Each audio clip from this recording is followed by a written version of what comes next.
प्रदेश में होने वाले विधानसभा उपचुनाव को लेकर बीजेपी लगातार सक्रिय नजर आ रही है। गुरुवार को सांवेर विधानसभा के कार्यकर्ताओं से मिलने जहां प्रदेश के मुखिया शिवराज सिंह पहुंचे, वहीं शुक्रवार को कृषि मंत्री कमल पटेल ने सांवेर विधानसभा के कार्यकर्ताओं से मुलाकात कर उन्हें चुनाव जीतने का मंत्र दिया। वहीं मीडिया से चर्चा में मंत्री ने कहा कि यह जो चुनाव है, यह झूठे लोगों को सबक सिखाने का चुनाव है। प्रदेश में कमलनाथ सरकार ने प्रदेश की महिला, किसानों, बुजुर्ग, युवाओं सबके साथ छल किया है। कमलनाथ सरकार ने मृत्यु होने के बाद अंत्येष्टि तक के रुपये गरीबों को नहीं दिए हैं। प्रदेश में झूठ बोलकर सत्ता हासिल की है, जो 15 माह भी नहीं चल पाई है। इस चुनाव में जनता कांग्रेस का सफाया कर देगी। गौरतलब है कि प्रदेश की सबसे ज्यादा महत्वपूर्ण मानी जाने वाली सांवेर विधानसभा में बीजेपी अपनी पूरी ताकत झोंकते हुए नजर आ रही है।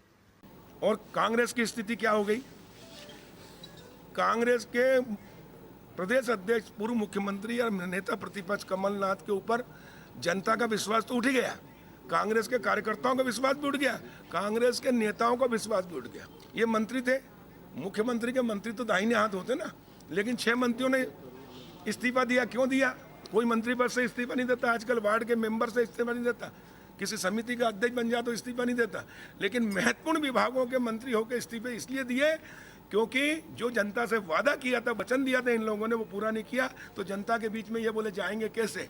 और इसलिए जो स्वाभिमानी लोग थे, सच्चे लोग थे, वो लोग कांग्रेस को छोड़कर भारतीय जनता पार्टी में आए। जो दल्ले थे, जो स्वार्थी थे, जो झूठ बोलने के आदि, कहते कुछ और करते कुछ है, वो कांग्रेस में रह गए। और इसलिए अब कांग्रेस के ऊपर किसी का ही विश्वास नहीं है, और इसलिए अब कांग्रेस खत्म और भारतीय जनता पार्टी का कमल खिलेगा। कमल का फूल खुशहाली, समृद्धि और विकास का प्रतीक है। चलिए, आपके कोई प्रश्न हो तो ले लीजिए। दिग्विजय सिंह जी के बारे में पहले आप लोग लिखते थे बंटाढार मुख्यमंत्री। 10 साल में दिग्विजय सिंह जी ने बिजली, पानी, सड़क सब बर्बाद कर दिया था, कानून व्यवस्था की स्थिति नहीं थी, इसलिए प्रदेश को बंटाढार कर दिया था। उसको शिवराज सिंह जी ने बीमारू राज्य से निकालकर 15 साल में विकासशील राज्य की श्रेणी में लाए।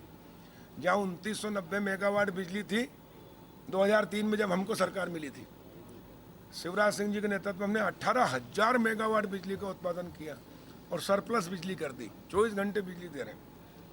इसी प्रकार सड़क नाम की चीज़ नहीं थी, सड़क में गड्ढा की गड्ढे में सड़क। 15 साल में हमने सड़कों की जाल बिछा के 1 लाख किलोमीटर से अधिक सड़कें बनाई, गाँव सड़कों से जोड़ दिया। अब कोई भी गाँव ऐसा नहीं है 500 की आबादी का जो पक्की सड़क से जुड़ा हुआ नहीं है। सिंचाई, जहाँ सिंचाई 50 साल बल्कि अंग्रेजों के शासन के समय से, राजा महाराजाओं के शासन के समय मात्र 7.5 लाख हेक्टेयर था साज की सिंचाई, उसको बढ़ाकर 42 लाख हेक्टेयर किया है।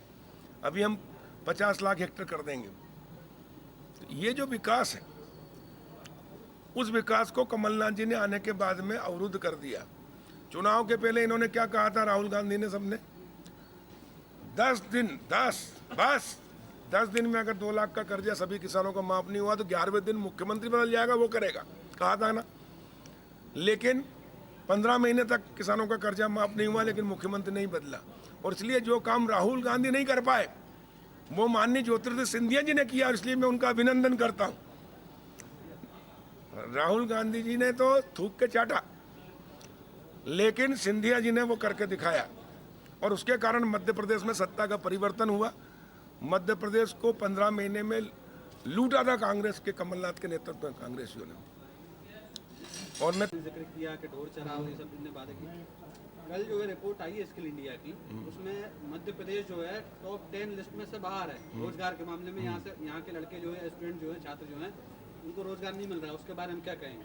तो 15 महीने कांग्रेस की सरकार रही, इन्होंने कहा था देखो अभी जो चुनाव होगा, ये चुनाव होगा विधानसभा चुनाव में जो वादे किए थे और पूरे नहीं हुए, उसके ऊपर। अभी चुनाव में मुद्दा क्या चल रहा है? कांग्रेस कह रहा है कि हमारी सरकार गिरा दी। हम कह रहे हैं सरकार क्यों गिरी, किसने गिराई? कांग्रेस के नेता जो सच्चे थे उनने गिराई। ज्योतिरादित्य सिंधिया जी ने, तुलसी सिलावट जी ने, 22 विधायकों ने, उन्हीं का चुनाव है, और इसलिए चुनाव का मुद्दा है। और हम कह रहे हैं हम रोजगार देंगे। हमारी सरकार, हमने 6 माह के अंदर जो काम किया है शिवराज जी ने, मैं बता रहा हूँ आपको। ये किसानों की बात करते, कर्जा तो माफ नहीं किया, कोऑपरेटिव बैंक का गला घोट दिया, हत्या कर दी, पूरी सहकारी संस्था को बर्बाद कर दिया, एक बोरी खाद देने की स्थिति में नहीं रही। कर्जा माफ करने के चक्कर उनको ऊपर कर्जा सरकार को माफ करना था, वो सोसाइटियों से माफ करा दिया आधा, और इसलिए सोसाइटियाँ बंद हो गई। दूसरा, मध्य प्रदेश के अंदर इन्होंने कहीं विकास नहीं किया, यहाँ तक कि अंत्येष्टि का पैसा भी नहीं दिया 5,000 गरीबों को। अगर दुर्घटना में मृत्यु हो जाए 4 लाख मिलते थे संबल योजना में, वो नहीं दिए। एक व्यक्ति को रोजगार नहीं दिया। हमने अभी रोजगार के अवसर खोले, नौकरियों के अवसर खोल दिए, 40,000 नौकरियां लगेगी। इसके अलावा हमने किसानों का 18 का 19 का बीमा दिया है, 3,100 करोड़ 18 का दिया, 4,688 करोड़ 19 का दिया है। हमने किसानों को 6-6 हज़ार रुपये तो केंद्र सरकार दे रही, 4-4 हज़ार हम दे रहे हैं, 4,000 करोड़ वो दे रहे हैं। अभी किसानों की, मैं कृषि मंत्री हूँ, 15 महीने कांग्रेस की सरकार रही, कहीं गांव में कोई मंत्री और मुख्यमंत्री नहीं पहुंचे। जब हम बात करते थे विधानसभा में तो कहता मेरे पास समय नहीं है, मेरा काम ये नहीं किसानों के खेतों में जाने का, ये करने का। लेकिन मैं कृषि मंत्री, जैसे ही किसानों की फसलों की खबर आई, सबसे पहले किसान नहीं पहुंचा खेत में, उसके पहले मैं पहुंचा, मुख्यमंत्री पहुंचे, भोपाल, देवास, सीहोर, इंदौर, खंडवा, हरदा, सब जगह। और हमने सरकार अधिकारियों को निर्देशित किया कि पूरा सर्वे करें, पारदर्शिता के साथ वीडियोग्राफी करके, ताकि जो क्षति हुई वो किसानों की पूर्ति